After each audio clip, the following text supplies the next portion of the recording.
Okay, now we talk Resident Evil again. And it's funny because my first Resident Evil was not in fact Resident Evil 1, but was Resident Evil 2. Because when I got my PlayStation in 1998, Resident Evil 1 was old, relatively old already. And the new thing was Resident Evil 2. That's what got me into the series in the first place. So I started with that one. And after I was finished with it, of course I wanted more. So I went back and recovered the first game. At first, the graphics downgrade was pretty evident, but there was something about the atmosphere that kept me playing. Does it still hold up though? Yeah, let's find out, because it's not as obvious as it will seem, considering that also the remake is widely available now. And a lot of people say that the original is not worth playing anymore. So, well, let's see.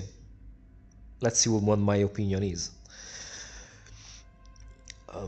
I don't remember exactly how I was introduced to Resident Evil back in the day, but it was love at first sight. Probably a TV spot for Resident Evil 2, I think. Little side note: I had always had a thing for zombies back then when I was a kid. One of the games I was obsessed with was Ghosts and Goblins.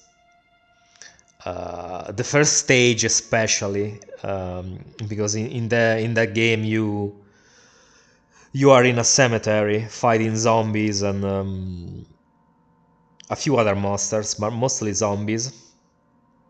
And I would find it so atmospheric and intriguing. Yeah, I was. I don't know. I was. Sometimes I was. I mean, I had a very vivid imagination as a kid, but yeah, I was a bit weird sometimes. Because I was attracted to things that I also found scary. So yeah, like most kids probably.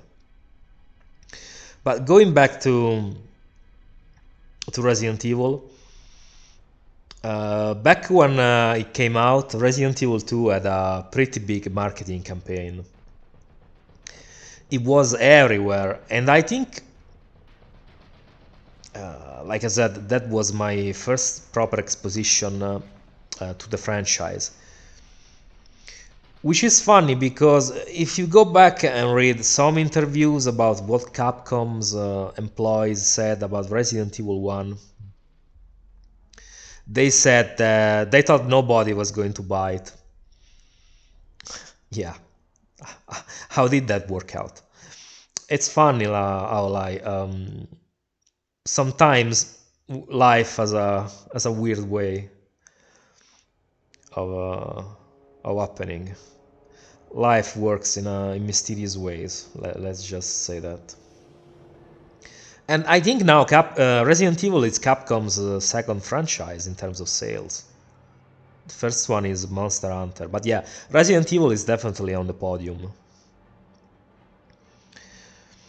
But yeah, personal story aside,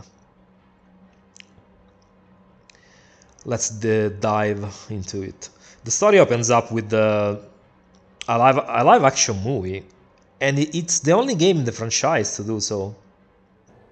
My personal theory is that they went with this because their touch in regards to 3D graphics was not up to par. Like, just look at the cutscenes, the CG cutscenes in this game. They look horrible. Although I have to say, there's some creepiness to them that I can't explain properly. The first zombie you meet still looks rather unsettling.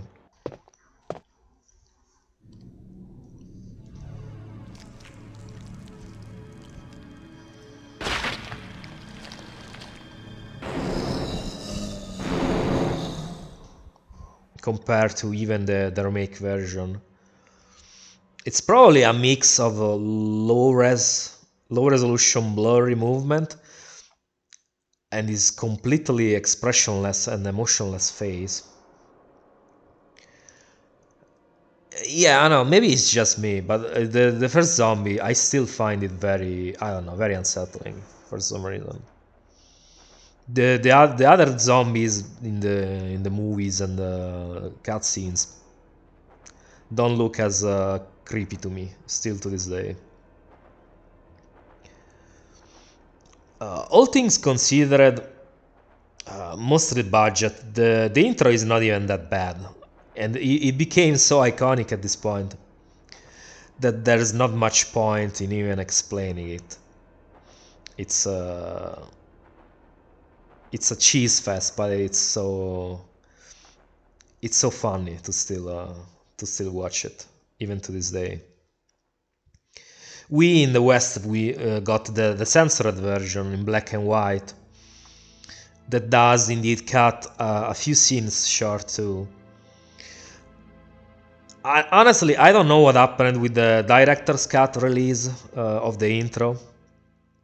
From what I have read, it was a localization issue, but I'm not sure how that even did happen because Resident Evil director's cut shouldn't have had any censorship to begin with, because otherwise it wouldn't be called that, right? So yeah, that's odd. Which is also funny because they messed up so bad that countries like Germany, who have pretty heavy censorship in terms of video games, ended up getting the uncensored version. So yeah, they it's like they did it on purpose for some reason. I don't know. And yeah, it sucks because that was one of the most or the biggest selling points of the director's cut, to have the cutscenes without any censorship. But no, no such thing. On a side note, this is related to the story. Another thing I have always wondered was, people should have been aware of dead bodies turning into zombies, because the victims that were found were indeed mutilated, but that doesn't stop people from turning. The only thing that stops people from turning, that we already know about, is decapitation and head destruction and burning. I mean, I assume it's a plot hole and a narrative necessity, because the game wouldn't have happened the way it did if the characters had known about zombies before going into the woods. So yeah, it's a little inconsistency, because I don't think it has been clarified in any file or anything else like that. So maybe let me know if I'm wrong. I don't know, but I think I'm right.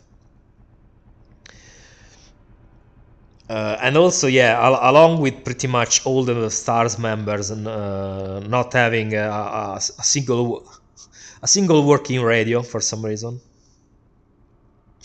But yeah, you can choose from two characters, Chris and Jill. With Jill, you'll have an easier time thanks to her higher inventory space, lockpick, and access to more weapons from the start.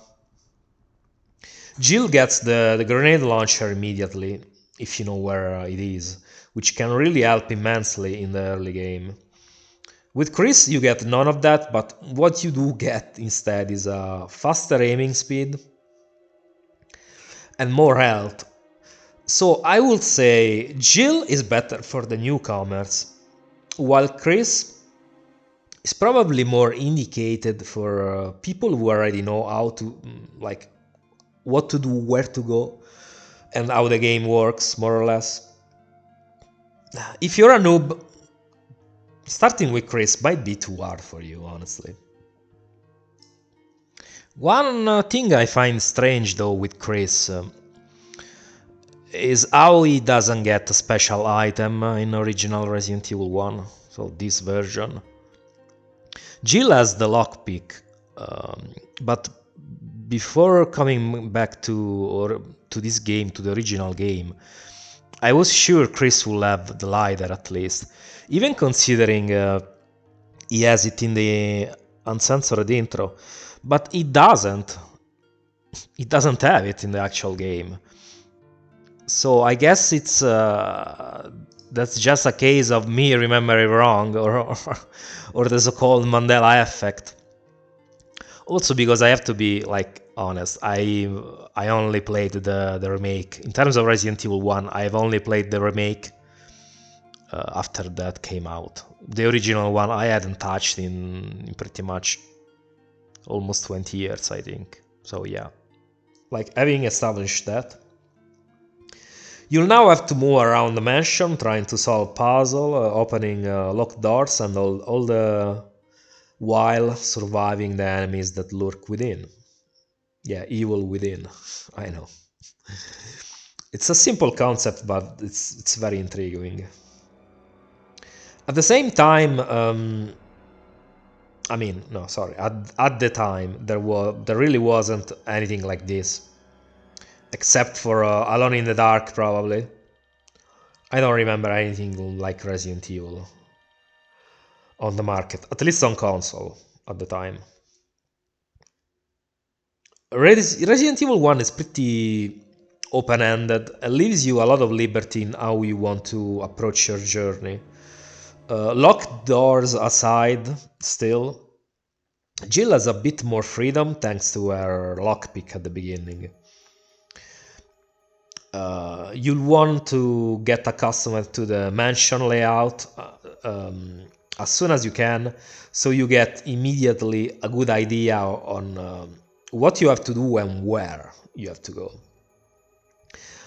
I mean, I have played Resident Evil 1 so much at this point, I know the Spencer mansion better than my own apartment. And I think it would be cool as fuck to live in a mansion that it's a replica of the Spencer's mansion. That would be one of the coolest thing ever, probably, for a Resident Evil fan. Also, I think Resident Evil 1 feels very special due to its sense of mystery, from it taking place in an isolated location, away from everything in the woods and mountains. The immediate sequels definitely lose this sense of intimacy when it comes to the location. They lose on that, but they gain on other aspects. The puzzles themselves are quite easy. Mostly it's put object into hole or push object away, bar a few exceptions. Exploration is very important to find items, healings, and weapons, ammo, and files. The files have always been one of my favorite things in the series. It's pretty much last records of people who were infected, or simple diaries of survivors narrating their experience. A few ones also are just normal documents that the characters in the mansion will have to read or exchange with other persons to to let them know stuff, like protocol manuals, something mundane like that. They help flesh out the location, the story, and the people in the universe. I think they are a great narrative tool. And it's something that has always been very iconic in the series. Think Itchy Tasty. So yeah, you know what I mean. The combat instead is simple, but it's mostly about positioning and correct ammo management. The controls are not for everybody, though. That's how it is. The controls, if you are a zoomer, chances are you will not enjoy tank controls. There's a small learning curve to them that doesn't make them properly immediate. It will take you a little while. I will say a couple of days to get used to it. From, like, I will say anything from a couple of days to a week to get accustomed to tank controls. Another strong point I always found fascinating are the creatures. Not just zombies, but all other enemies too. Resident Evil 1 has a simple but very iconic bestiary, all with their specific lore behind. Each creature has its own lore on how it was made and so on. Zombies, dogs, spiders, hunters, and chimeras, plus the bosses. The game has 5 main areas you have to navigate if you want to uncover what's going on in this place and get out alive. You start in the mansion, of course, which is the biggest area of the game, and the one you'll spend most time in, and slowly make your way to the guardhouse. Then back to the mansion, then the caves, and then finally the lab. The mansion, though, is Resident Evil 1. Other areas add some variety to the game, but the soul of everything is the mansion part. Because there's a lot to explore and uncover there. I will say the mansion in Resident Evil 1 is its own character. Before leaving each area, you'll have to face a boss as well, though. The bosses are simple but memorable, in my opinion, because you can say they are giant creatures, but they are creatures that you remember. Giant snake, giant plant, giant spider, and then giant human, tall human, let's say. And on a side note, I've always found the concept of the tyrant very, very fascinating, because the tyrant is the final boss. But I think the tyrant is very cool because it's pretty much a fully organic Terminator. Especially if you see what they did with it in the sequels, with Resident Evil 2 and 3. In Resident Evil 2 they pretty much turned the tyrant into a stalker. They made it able to integrate into society. That's a big word, but yeah, it's able to mimetize itself, to look human, because they gave it clothes and a more human appearance. So you can say it can integrate, even though it will be a little bit of a stretch because it's still a very tall person. But yeah, it can technically integrate. And yeah, pretty much in Resident Evil 2, it is a Terminator because it goes after you. It doesn't stop no matter what you say or do. Yeah, he'll go down, but he'll come back a little later. So it's always after you because it has a mission. And yeah, and it's pretty, like I said, it's pretty much a Terminator, just that it doesn't have any metal and a skeleton. It's fully organic. But I find the concept very, very fascinating.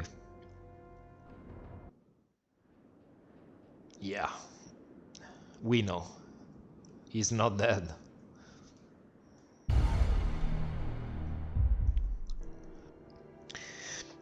The cast of characters is also something that is very memorable. Resident Evil 1 had a simple but At simple but endearing characters that will pretty much become a staple of the series. And as you already know, probably the acting in this game is a meme, is meme worthy. But at this point, it's part of its charm. Jill, what's going on? Any clues? No, but something's wrong with this house. Whoa, this hall is dangerous. Maybe it's better to secure our escape route first. There must be a back door somewhere. Let's try to find it first, shall we? Okay, let's separate again. Just a moment. I found something. What is it? It's a weapon. It's really powerful, especially against living things. Better take it with you. But how about you, Barry? I have this. Whoa! What is it? What? Oh! Oh no! Wesker! Richard, what happened? Oh, Jill, this house is dangerous. There are terrible demons. Ouch! You're wounded. What kind of demon attacked you? It was a huge snake and also poisonous. Ugh. Poisonous? Oh no. Richard, hold on. There is serum. Oh no, I should have brought some with me. No problem. I'll go and get it. Thanks.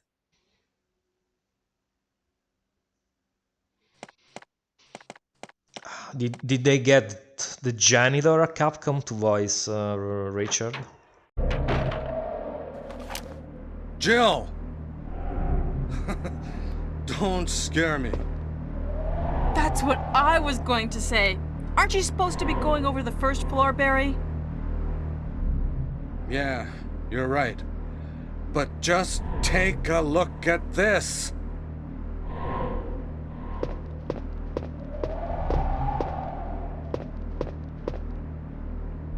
It's Forrest. Oh my God.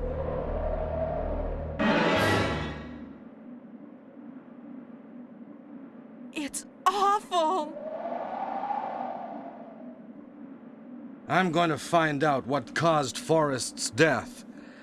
It looks like he was killed by a crow or something.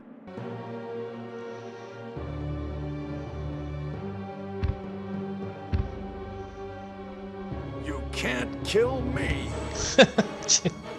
I love the acting in this game. Just as much as the live action actors in the intro.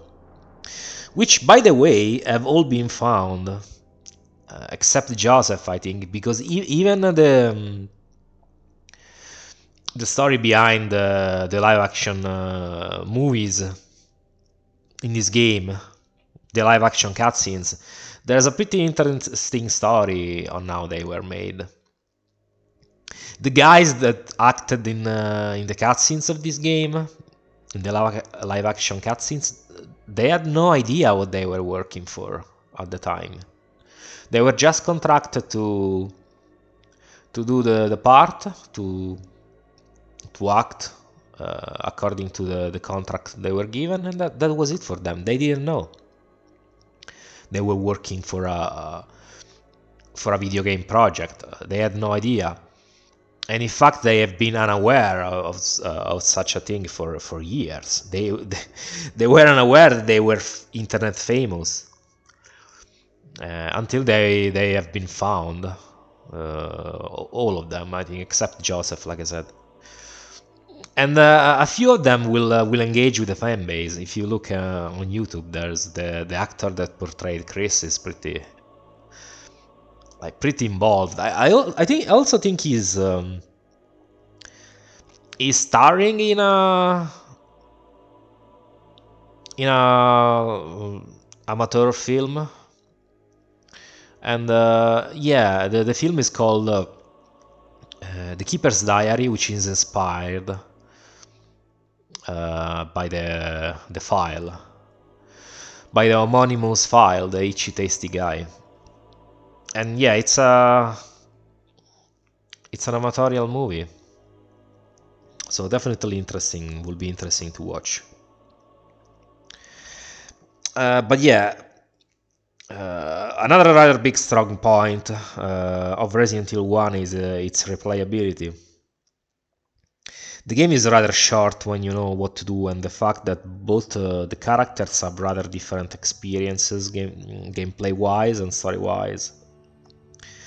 With Chris, you'll have Jill and Rebecca as characters to save. With Jill, you'll have Chris and Barry. And yes, the game has multiple endings. This is actually something that made the first 3 games special. Not just the multiple endings, but the way they were managed. There will be multiple interactions with your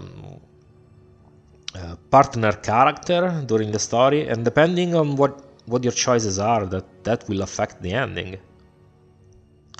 The story feels very interactive because of this, and because of all the little events that can happen and are not set in stone.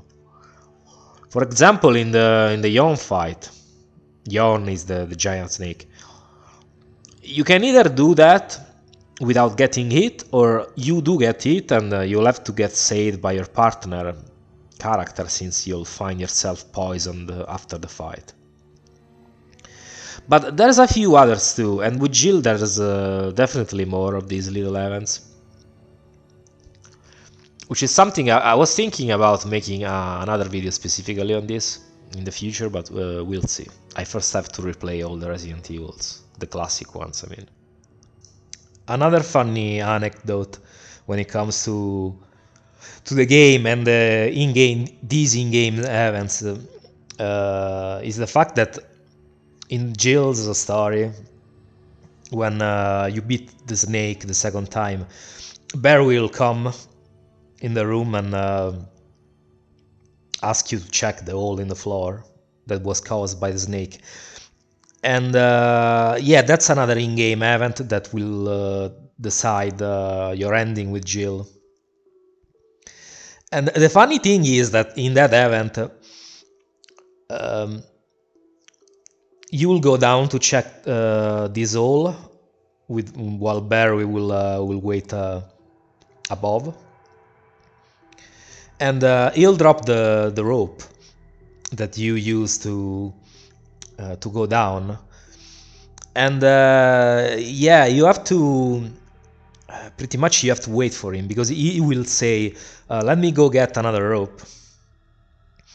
And the funny thing is that the first few times, actually, on all the whole entirety of my game history in this game where I played before the internet, I never waited for Barry to bring me another rope, because I thought it was just another way for the game to separate us. But no, he actually comes back, and that's pretty important to wait for him, because that will decide for the most part which ending you get. Because if you don't wait for him, he'll most likely die in your playthrough. So with Jill, I was never able to get the good ending, because I never waited for Barry. I always thought that was a curious thing. I wonder if I'm the only one who thought that.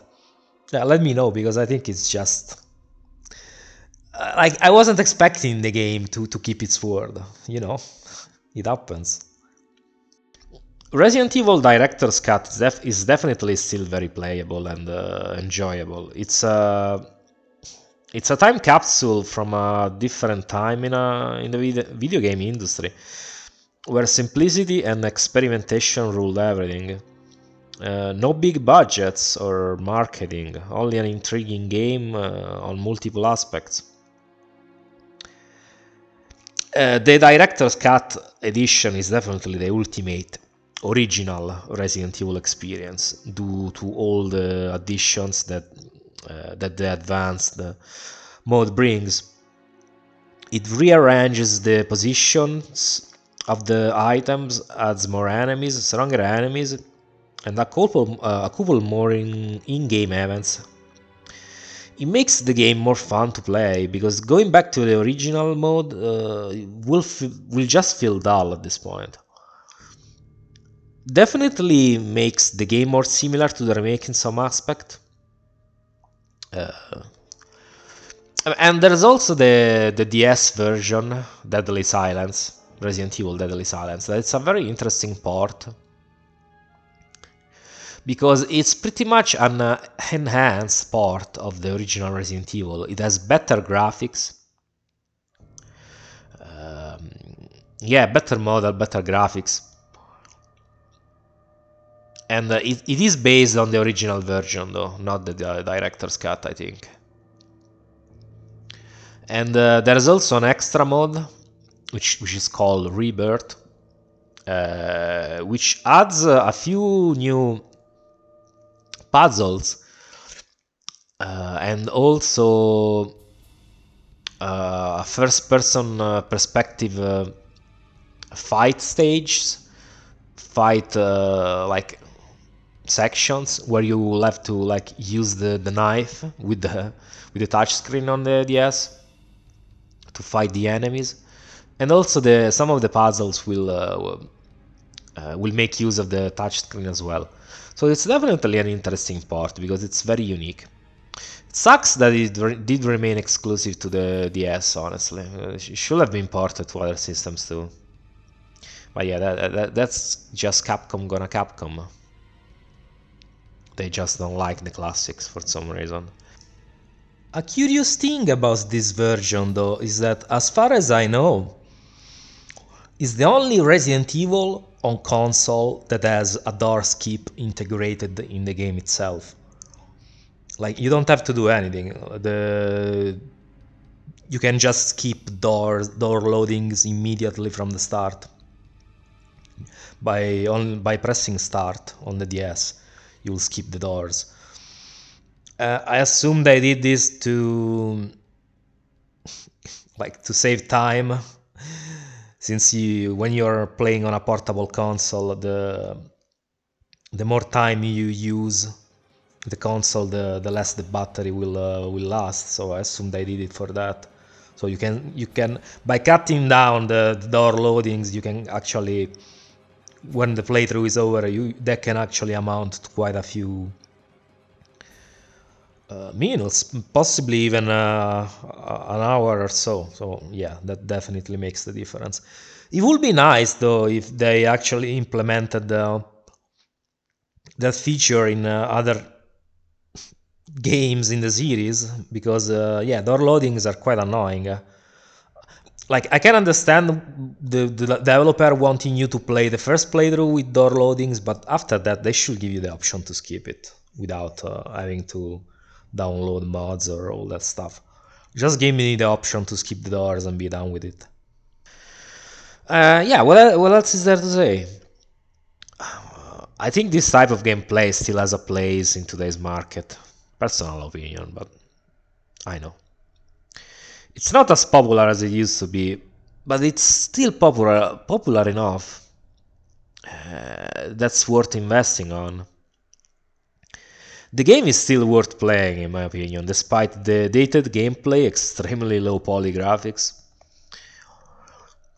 You could ask why play this when there's the remake or the DS version. And also, another interesting fact about the DS version is that it adds the knife, like in Resident Evil 4. The knife will have its own slot, so it will not clog your inventory anymore. So that's a very cool thing they did there, especially with Chris. Because with Chris having the knife occupying one of your slots, yeah, it's not fun, honestly. But yeah, I was saying, you could ask why play this when there's a remake. Well, I think playing this one enhances your enjoyment of the remake. Plus, some of the character interactions are not included in the remake. For example, in the original, you can meet with Chris, Rebecca, in both the the corridor that leads to Yon, to the Yon fight, and she will be assisting Richard, which has been injured by the snake. Or you can find her in the save room underneath the staircase to go to the first floor, and you'll find her there, and she'll spray something at you when you enter the room. And that interaction is not in the remake. And there's a few other ones too, with Jill especially, that are not in the remake. But yeah. Also, you'll notice that I haven't talked about the soundtrack, because there are actually two soundtracks in Resident Evil 1. So I wanted to make sure I mentioned this thing near the end, because the first soundtrack, which is the standard one that the game came out with, is a really good soundtrack. One of the best soundtracks in the series, in my opinion. But then Capcom decided to have it redone for one of their subsequent re-releases of the game, specifically for the director's cut, but the DualShock edition. So the original release and the first director's cut will have the classic soundtrack, which is the one you know and love. And then the director's cut DualShock edition will have the remade soundtrack, which is pretty infamous because it contains the B1, the basement theme, which sounds like a bunch of farts. So yeah.